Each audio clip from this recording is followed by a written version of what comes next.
Hey guys, PrinceofMacedon here, and I'm gonna show you some chat footage here. It's kind of interesting. I just played this guy Mirariel from the Hell Clan, and I came back 10 minutes later just to see what people were talking about. And the same person I played, I came back and I saw him talking about my name. Supposedly someone brought up my name, and he responded by saying, "When some newbie comes on and says I want to be like PrinceofMacedon." So supposedly that annoys him when people say good things about me online. As for the why, I can't say. So I asked him, "What's wrong with that, Mirariel?"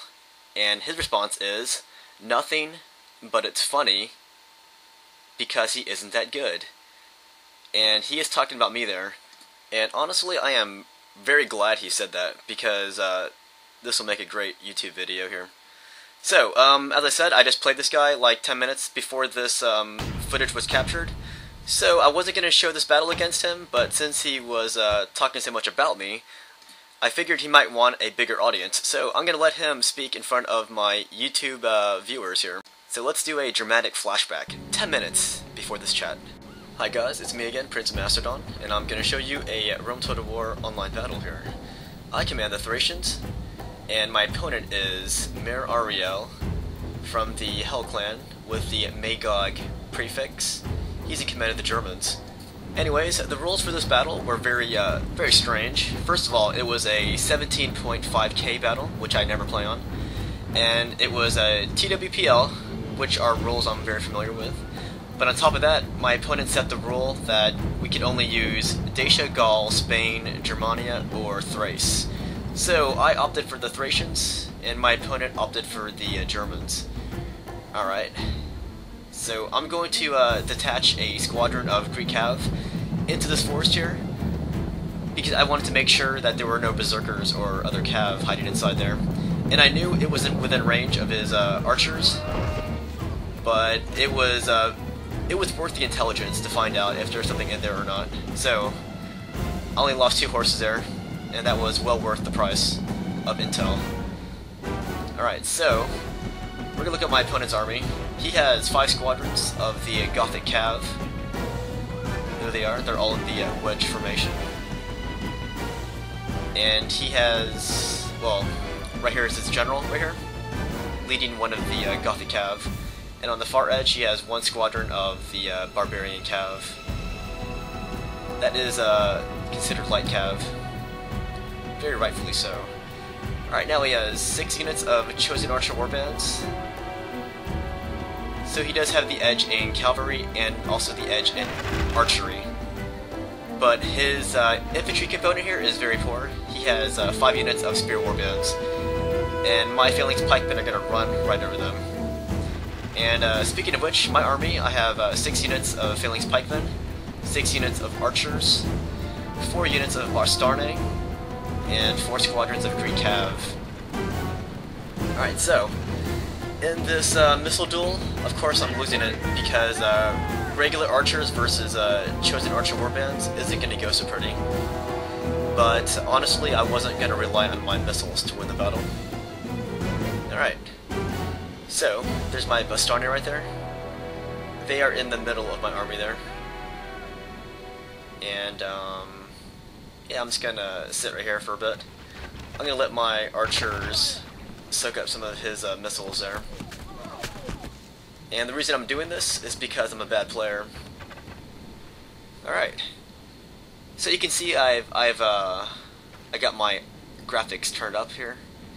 That's why you can see the grass and all its glory here. And the reason I'm talking about the grass is because there's really not much happening on the screen right now. This is just us letting our archers kill each other. Okay. At least the soundtrack is kicked in, so that'll provide some excitement here. Anyway, the reason why I'm able to advance forward like this is because I scouted that forest already. I mean, it wasn't a very thorough scout, but at least I know there's nothing within close proximity to my left flank. So I'm secure, and I can proceed to move forward here. But if I didn't scout the area out, and if there were troops there, then I could have lost my archers. I could have let my opponent launch a surprise attack against my flank, and it would have been very ugly. But anyways, you can see that he detached one of his Gothic Cav into the forest, but I already know they're there because I saw them move off into that direction. So you can see I advanced my phalanx forward here, and that is just a show of confidence in my phalanx troops. Like, my cavalry might suck and my archers might suck, but I have a lot of faith in my phalanx pikemen, face to face against the German warbands anyways. If I was fighting against, like, hoplites, then I'd be screwed. Alright, my opponent switched to flaming missiles. He's going to target my phalanx, and he's going to work on their fear by flaming them. And you can see me, I'm going to start doing a wedge maneuver into his phalanx there. But as I'm doing this, there's still the threat that my opponent might have troops hidden in the forest, but it's a threat I can handle. So I'm gonna move forward here and put pressure on his troops here. And look at this micro mistake that my opponent made. It looks like he tried to group his warbands, but instead of grouping them, he hit the loose formation button. So instead of running away in a group, he went into loose formation, and now I'm going to rout some of his warbands. So that's one of the advantages of being an aggressive player, is that when you're aggressive and taking the initiative, it forces your opponent to change his plans, and that in turn can lead to him making mistakes. So when you exert pressure, it's a good thing. But since I'm a bad player, this is really just hypothetical talk. I really have no idea what I'm talking about here. Okay, so I'm going to move forward here, and I'm going to apply the pressure to his chosen archer warband ranks now. And I'm going to force my opponent to make more clicks than he planned on making. Alright, so he reformed his phalanx, and miraculously, they all came back from routing, but they did lose a lot of men when he made that micro mistake. Alright, so I'm going to lead with my strength here, and my strength is my phalanx. So I'm going to come forward a little bit.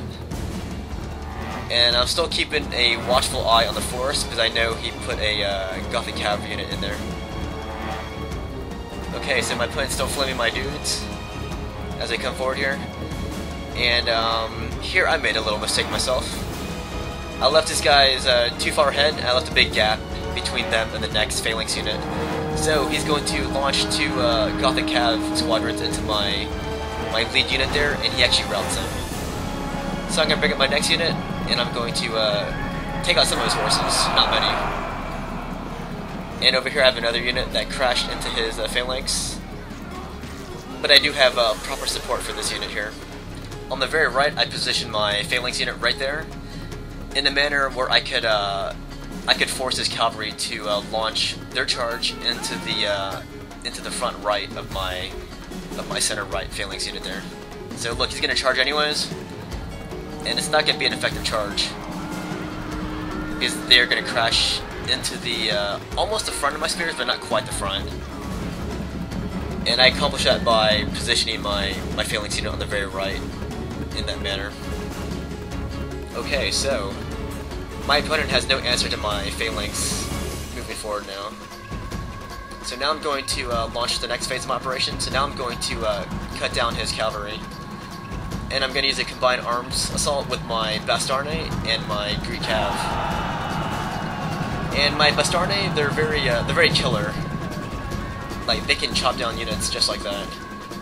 And I'm going to use them to chop down his Gothic Cav. If you look at the top left of the screen, you can see his other Gothic Cavalry squadron emerging from the forest. He originally put them there in the forest towards the beginning to launch a surprise attack on me. But here his units are routing. There's his German general. So I'm pretty much just going to let my Bastarne do their thing and act like barbarians in the enemy's back line there. And most of my opponent's units have routed, except for his warbands. God be praised. And then he admits defeat. Surely their work, not that of I guess we'll look at the results like here. us. You can see a nice overhead of the action. Alright, that was a clear victory. I'll let you guys read the results yourself. It's kind of funny, I'm actually friends with half of the people in the Hell Clan, but the other half are people who talk trash, which is kind of silly because in the end we're all a bunch of nerds who play video games.